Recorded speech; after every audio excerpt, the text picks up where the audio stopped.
China has freed 10 Indian soldiers following a deadly clash between the two sides on Monday, according to Indian media reports. The Hindu newspaper, quoting military sources, said those released included a lieutenant colonel and 3 majors. The Indian government has not confirmed the news, nor confirmed that any of its troops were missing. The fight in the Galwan Valley left at least 20 Indian soldiers dead and raised tensions between the two powers.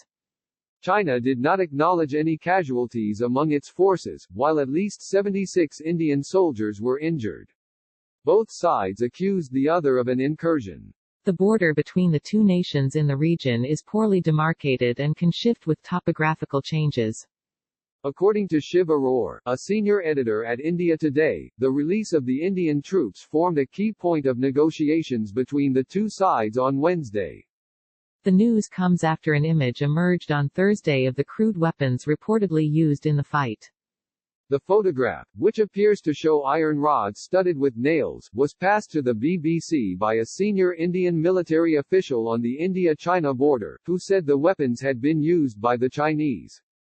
Defense analyst Ajay Shukla, who first tweeted the image, described the use of such weapons as barbarism. The absence of firearms in the clash dates back to a 1996 agreement between the two sides that guns and explosives be prohibited along the disputed stretch of the border, to deter escalation. The image was widely shared on Twitter in India, prompting outrage from many social media users. Neither Chinese or Indian officials have commented on it. Media reports said troops clashed on ridges at a height of nearly 4,300 meters (14,000 feet) on steep terrain, with some soldiers falling into the fast-flowing Galwan River in sub-zero temperatures. The two sides have brawled along the disputed border in recent weeks, but Monday's clash was the first to lead to fatalities in at least 45 years. Unconfirmed reports in Indian media said at least 40 Chinese soldiers died, but China is yet to issue any information about casualties. Indian officials said all of their soldiers involved in the clash have been accounted for, following reports some were missing. Chinese Foreign Ministry spokesman Zhao Lijian said India had crossed the border twice, provoking and attacking Chinese personnel, resulting in serious physical confrontation between border forces on the two sides, the AFP news agency reported. China on Wednesday claimed sovereignty over the Galwan Valley region, a claim rebutted by India as exaggerated and untenable. Members of the public in both nations have since staged protests over the clashes in the disputed Himalayan border area, while officials have spoken cautiously and moved towards a diplomatic resolution. Indian Foreign Ministry spokesperson Anurag Shrivastava said the foreign ministers of both countries had phone conversation on Wednesday on the developments and agreed that the overall situation should be handled in a responsible manner.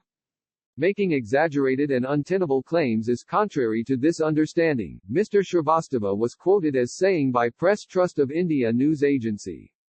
An Indian government statement after Subramaniam Jaishankar's conversation with China's Wang Yi said Chinese forces tried to erect a structure on the Indian side of the de facto border, the line of actual control, LAC. The statement accused the Chinese of a premeditated and planned action that was directly responsible for the resulting violence and casualties, and urged China to take corrective steps.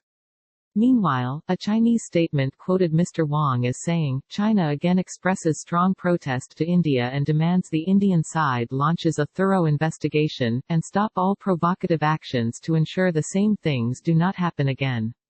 The Galwan River Valley in Ladakh, with its harsh climate and high-altitude terrain, is close to Aksai Chin, a disputed area claimed by India but controlled by China.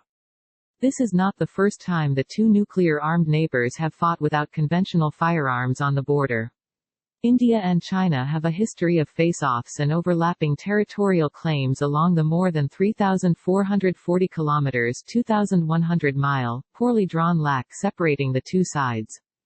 The last firing on the border happened in 1975 when 4 Indian soldiers were killed in a remote pass in the northeastern state of Arunachal Pradesh. The clash was variously described by former diplomats as an ambush and an accident. But no bullets have been fired since. At the root of this is a 1996 bilateral agreement that says, neither side shall open fire, conduct blast operations or hunt with guns or explosives within 2 kilometers of the line of actual control.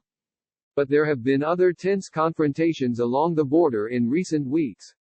In May, Indian and Chinese soldiers exchanged physical blows on the border at Pangong Lake, also in Ladakh, and in the northeastern Indian state of Sikkim hundreds of miles to the east.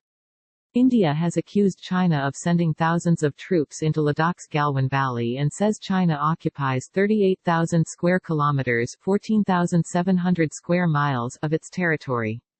Several rounds of talks in the last 3 decades have failed to resolve the boundary disputes.